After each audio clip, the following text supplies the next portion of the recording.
বিসমিল্লাহির রহমানির রহিম। আজকে উগ্রবাদ সন্ত্রাসবাদ দমনের শিক্ষক, শিক্ষার্থী, ইমাম, আলেম ও সুশীল সমাজের করণীয় বিষয়ে কর্মশালায় উপস্থিত আছেন আমাদের সম্মানিত ইন্সপেক্টর জেনারেল মহোদয়, বাংলাদেশ পুলিশের অভিভাবক।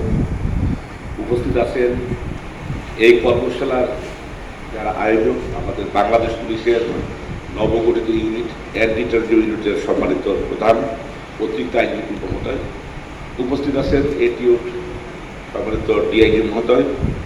উপস্থিত অন্যান্য পুলিশ কর্মকর্তাগণ, সাংবাদিক সুধীবৃন্দ, আমাদের এই সমাজের সম্মানিত আলেম ওলামাগণ, সাংবাদিক ভাইরা এবং আমাদের অন্যান্য পুলিশ সদস্য, সিভিল স্টাফ, সবাইকে আসসালামু আলাইকুম।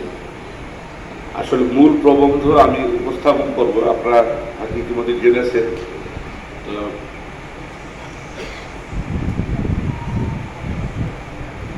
এই কাজ করে না তো, হ্যাঁ, তো আমি প্রথমে আপনাদেরকে বলতে চাই যে আসলে কিছু বিষয়ে ধারণা দেন। জঙ্গিবাদ, তো জঙ্গিবাদটা জানার আগে জানবো যে একটু জঙ্গি কি আসলে। তো জঙ্গি আসলে একটা ইংরেজি শব্দ মিলিট্যান্ট, এবং ল্যাটিন শব্দ হলো মিলিটারে, যার প্রতিশব্দ হচ্ছে জঙ্গি। এটি আসলে পূর্বশের শব্দ